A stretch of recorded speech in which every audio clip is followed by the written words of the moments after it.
Hello YouTube, I'm Srinivas from TechAvant, and in this video I'm going to explain how to create a basic login page in Angular. So let's get started.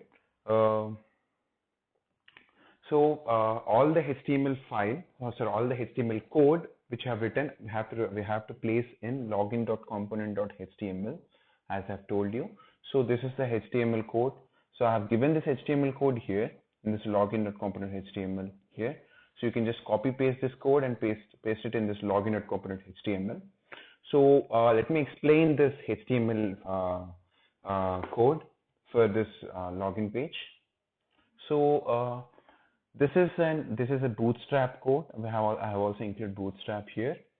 So and I have to explain another one thing. This form is called as ng form because we are in Angular we have a different form called as ng form.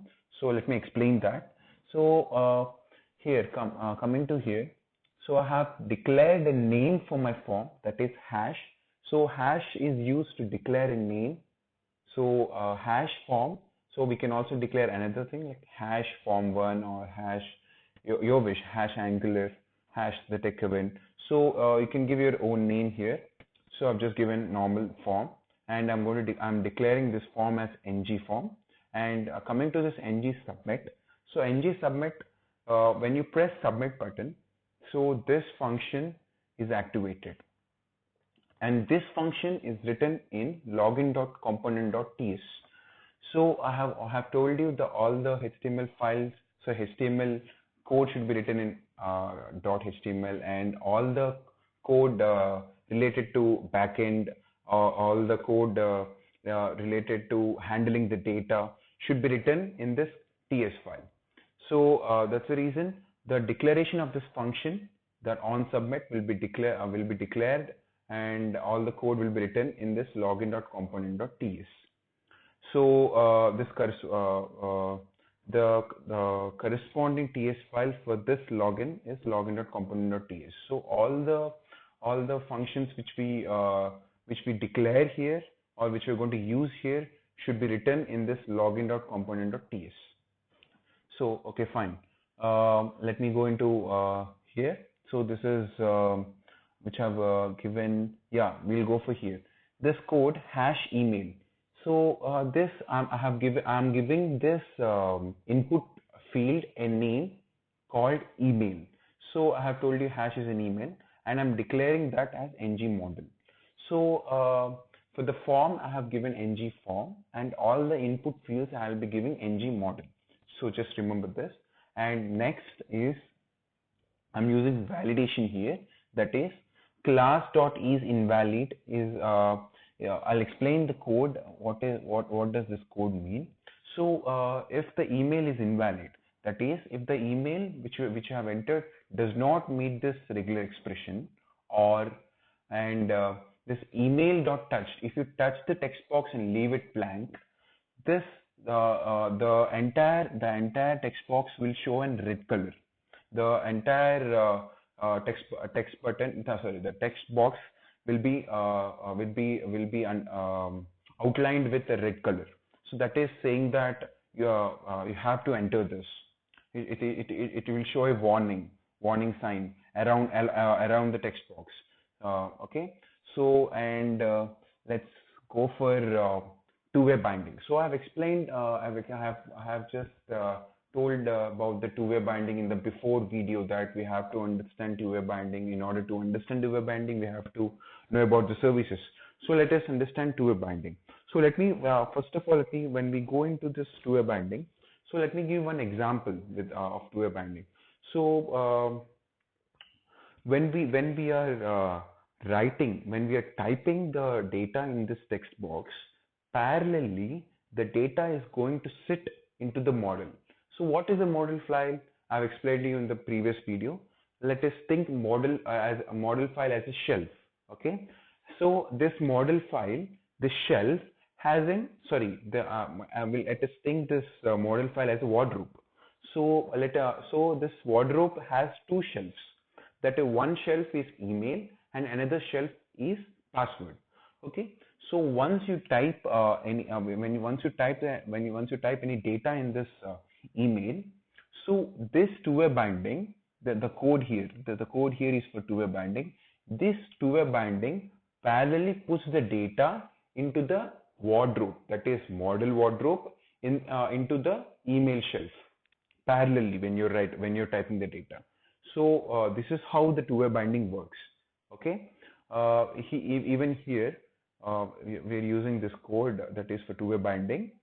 So when you enter the data in the password, this data is parallelly, when you're entering only without pressing any submit button, only without pressing any submit button, when you're entering the data, parallelly this this two-way binding puts the data into the password shelf of the model wardrobe. I hope you understand with this example. Okay. So if you have any kind of further doubts, please do comment. We will make sure to contact you at the earliest. So I hope you understand the two-way binding. So we are using this two-way binding in order to put the data into this model, and this model and this structure model will be sent to the register service, and this register service will send this data, model structured data, to the backend. This is how the front-end data which you're pressing, which you're typing into the text box is sent to the backend using the model. First using the two-way binding, next using the model, next using the service, and next using the HTTP client, and sending to the backend. So this is how the entire process works. I hope you understand. And what is this? This is an additional feature which I have given. Like whenever the here I have given an validation, right? So this is also kind of small kind of validation. This gives a red outer line for the text box, and this gives a message also. If you want for further clarity, that's the reason I have given also an extra message. So let me explain this code here.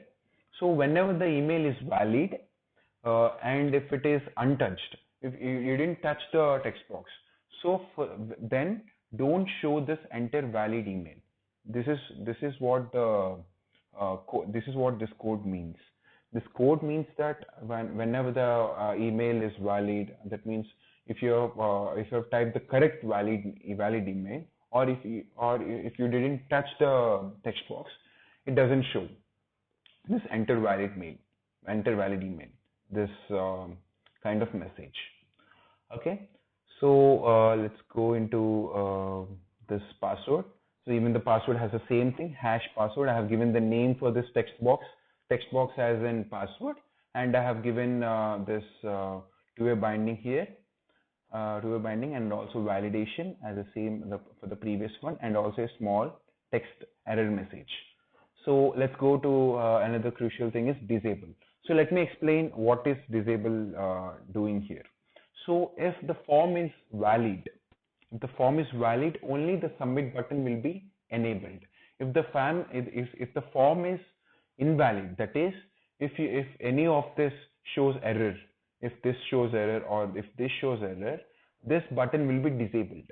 Let us see when I show you the login.html page. Okay, so let's go into this login.component.ts. So once you press submit, this function here is going to get activated, and this function is declared and written in this login.corresponding ts file, that is login.component.ts. So in this login.component.ts, this is the function which is going to handle when you press submit. So when you press submit, this takes the argument of ng form, that is the data, and sends it to the post login. So this post login, so let me explain another one thing. So I have imported this register service here, and I have given it to the provider, that is injection. I have explained this injection before. So I've just injected this, and I have created an object for this register service in the constructor. So in this TS, in this TypeScript files, we create an object in the constructor. Unlike JavaScript, we're going to create the objects in this constructor itself. So this is the object. Using this object, I'm going to access the method in this register service, that is post login, and I'm going to send the data of the login page to this post login method in the register service. Let me show you in this register service.ts. This is the post login method, but I have not written any function here. I have left this function for the next video of Node.js. I'm going to fill this function there. Please do follow there. So in this form, I'm going to get the data. Okay. So this is how the data is sent to the backend. Here we're going to use the HTTP client, and we're going to send the data to the backend. But we have used two-way binding, right? So you must have gotten doubt. So why are we using two-way binding? Two-way binding is used. I have already told you. Two-way binding is used to put the data into the model. So in order to structurize the data, we use in order to structurize the data, we use model. In order to fill the model, with the data, we're going to use two-way binding. This is how the entire process works. Okay. So this is the TS file. I have given the code of the TS file here. Don't worry. Yeah. Here, login.component.ts. Just copy paste the entire code and paste this here, and that's it. So let's go and look into the login page. How is it? This is how the login page looks like. So we have built this login page in Bootstrap. So this is an interactive login page. It works both in cell phones and also in PCs. So the advantage of using Bootstrap is like it is a highly interactive. The Bootstrap looks in a highly interactive way. Let me explain you. When you go into this home page of the TechAvant here, so we have a PC look like this for our TechAvant web page. So when we go into the smaller resolution, smaller screen size, that is like our cell phones, it automatically adjusts. See, you got it? Yeah, it's automatically getting adjusted. So this is what the best thing. This is what the best thing in Bootstrap. That's the reason I recommend you to use Bootstrap. Okay. So let's go into our main page here, login page. So I have used Bootstrap here also. So let me explain the validation. How does this validation work here? So I have touched this and I have not filled it, and I left it. So it shows an error message here. And if I have if I have not satisfied the regular expression of the email address, so then also it shows the error message. So let's fill it. Yeah, now the error message is left, but still the submit button is not enabled because we have to fill the password. So once you fill the password, the submit button is enabled. So once you didn't fill it, the submit button is disabled. Got it? Submit button is enabled. So this is how this login page works. So I have not filled the registration page. Still, I will leave this registration page up to you. So use your entire knowledge what I have learned here and try creating a registration page. From the next video, I'm going to explain how to interact. How does this Angular page interact with Node.js, and how does the backend work for this Angular. So until then, stay tuned to this TechAvant web page. Please do follow us.